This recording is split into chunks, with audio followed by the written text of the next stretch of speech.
జై శ్రీరామ్. రామాయణ దివ్య చరితం బాలకాండ. శ్రీరామ జయ రామ జయ జయ రామ రామ. విజయలక్ష్మి అక్షరాల ఆణిముత్యాల ఛానలకు స్వాగతం. ఈరోజు మనం రామాయణంలోని బాలకాండ గురించి ఈ వీడియో చివరి వరకు చూస్తే బాలకాండ యొక్క అసలైన భావం మీకు అర్థమవుతుంది. విశ్వామిత్ర మహర్షి రాముడిని అడవికి ఎందుకు తీసుకువెళ్ళాడు? ఆ సందర్భం ఏమిటి? విశ్వామిత్రుడు రావటం, యజ్ఞ రక్షణ కోసం రాముడిని అడగటం, దశరథుని యొక్క ఆందోళన, ఇవన్నీ వీడియో కొసదాకా చూస్తే అర్థమవుతాయి. వశిష్ఠుడు ధైర్యం చెప్పటం ఏమని? విశ్వామిత్రుడు రాముడికి ఉపదేశించిన అతి బల మంత్రాల విశిష్టత మహిమ ఏమిటి? ఇలాంటి ఆధ్యాత్మిక విషయాలు ఇష్టమైతే జై శ్రీరామ్ అని రాయండి. కొసదాకా వీడియో చూడండి. రాముడు తర్వాత లక్ష్మణుడు, భరతుడు, శత్రుఘ్నులు తమ విద్యాభ్యాసం పూర్తి చేసుకున్నారు. వారి వివాహ విషయం గురించి దశరథ మహారాజు కులగురువైన వశిష్ఠుణ్ణి సంప్రదించసాగాడు. ఒకసారి అలా చర్చిస్తున్న సమయంలో మహానీయుడు, ప్రభావశాలి అయిన బ్రహ్మర్షి విశ్వామిత్రుడు అయోధ్యకు వచ్చాడు. ఆయన రాజసభలో అడుగుపెట్టగానే దశరథ మహారాజు, వశిష్ఠుడు తక్షణమే తమ ఆసనాల నుంచి లేచి ఆయనకు స్వాగతం పలికారు. విశ్వామిత్రుణ్ణి యథోచితంగా పూజించిన మీదట దశరథ మహారాజు ఆయనను రాజ్యసభలోనికి తీసుకువచ్చి ఒక ఆసనంపై కూర్చుండబెట్టాడు. ఓ ఋషివరిణ్య, జనన మరణ చక్రాన్ని అధిగమించటానికి మీరు చేస్తున్న ప్రయత్నాలన్నీ ఫలించుగాక. చేతికి అమృతపాండం చిక్కినట్లుగా సుదీర్ఘ క్షామం తర్వాత కుండపోతగా వర్షం కురిసినట్లుగాను, సంతానరహితుడికి పుత్రోదయం జరిగినట్లుగాను, శాశ్వతముగా పోగొట్టుకున్నట్లు భావించిన నిధి ఆకస్మికముగా లభించినట్లుగా, ఉత్సవ సమయంలో ఆనందముగా పెళ్ళుబిగినట్లుగా మీరాక నన్ను సంతోష సాగరములో ముంచింది అంటూ దశరథ మహారాజు విశ్వామిత్రుడికి అభివాదాలు తెలిపాడు.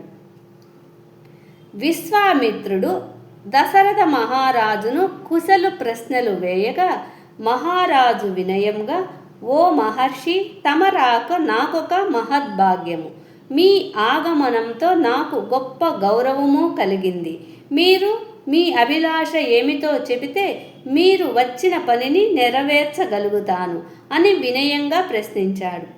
దశరథ మహారాజు యొక్క స్వాగత వచనాలకు సంతోషించిన విశ్వామిత్రుడు, నేనొక గొప్ప యజ్ఞాన్ని నిర్వహించటంలో నిమగ్నమై ఉన్నాను.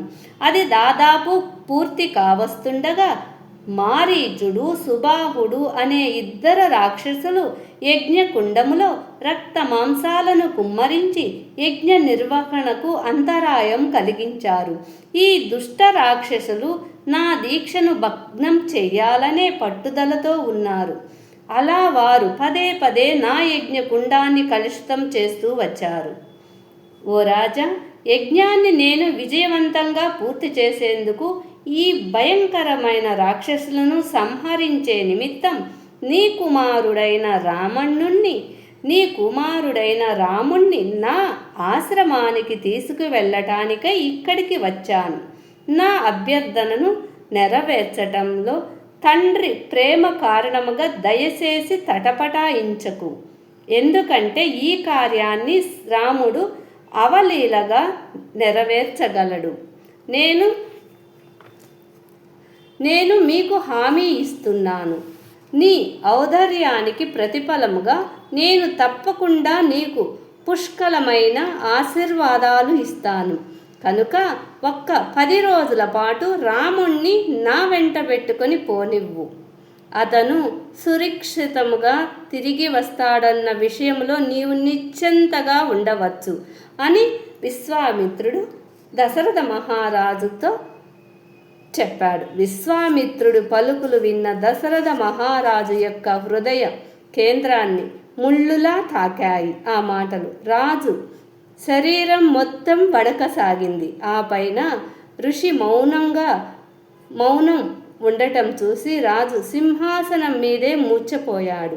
కొద్ది క్షణాల తరువాత దశరథ మహారాజు తిరిగి స్పృహలోకి వచ్చి రాముణ్ణి కోల్పోతున్నానన్న భావం మళ్ళీ మదిలో మెదలగానే రెండవసారి మూర్ఛిల్లి నేలపై కూలిపోయాడు. 1 గంట గడిచిన మీదట మహారాజు తిరిగి స్పృహలోకి వచ్చాడు. అప్పుడు తన ఎదుట విశ్వామిత్రుడు నిలిచి ఉండటం చూసి, ఓ ఋషివరేణ్య, నా ప్రియపుత్రుడు రాముడు 16 లేత వయస్కుడు. అతను ఇంకా క్షత్రియోచిత విద్యలను పూర్తి చేసుకోలేదు. ఇంతవరకు యుద్ధరంగపు మోకము చూసి ఎరుగడు. దయచేసి అనుభవ శూన్యుడైన నా కుమారుని కోసం ఆర్థించవద్దు. అందుకు బదులుగా నేనే స్వయంగా ఒక ఔక్షాహిణి సేవనలతో ఆ రాక్షసులను మట్టు పెట్టడానికి నీ వెంట వస్తాను. ఒకవేళ రాముడే రావాలని నీవు పట్టుబట్టినట్లయితే పోరాడటానికి అతని వెంట నన్ను, నా సైన్యాన్ని కూడా రానివ్వు. ప్రియమైన విశ్వామిత్ర, నేను వృద్ధుణ్ణి. రాముడు లేకుండా జీవించడాన్ని భరించలేను. ఇంతకీ ఆ 2 రాక్షసులెవ్వరు? వారి బలశక్తులు ఏపాటివో నాకు కొంచెం వివరంగా చెప్పు అంటూ అభ్యర్థించాడు. రామాయణంలోని బాలకాండ, దశరథ మహారాజు యొక్క ఆవేదన. తరువాత వచ్చే ఎపిసోడ్లో రామాయణం గురించి మీకు వివరిస్తాను.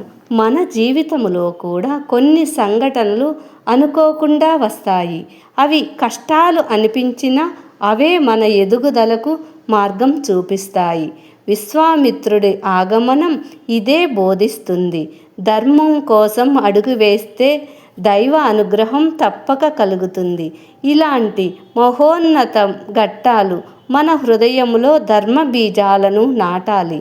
ఈ విశ్వామిత్ర ఆగమనం గురించి తెలిసి ఆనందంగా అనిపిస్తే ఈ వీడియోకి లైక్ ఇచ్చి షేర్ చేయండి, సబ్స్క్రైబ్ చేయండి. రామాయణం బాలకాండ విశేషాలు మరి ఒక వీడియోలో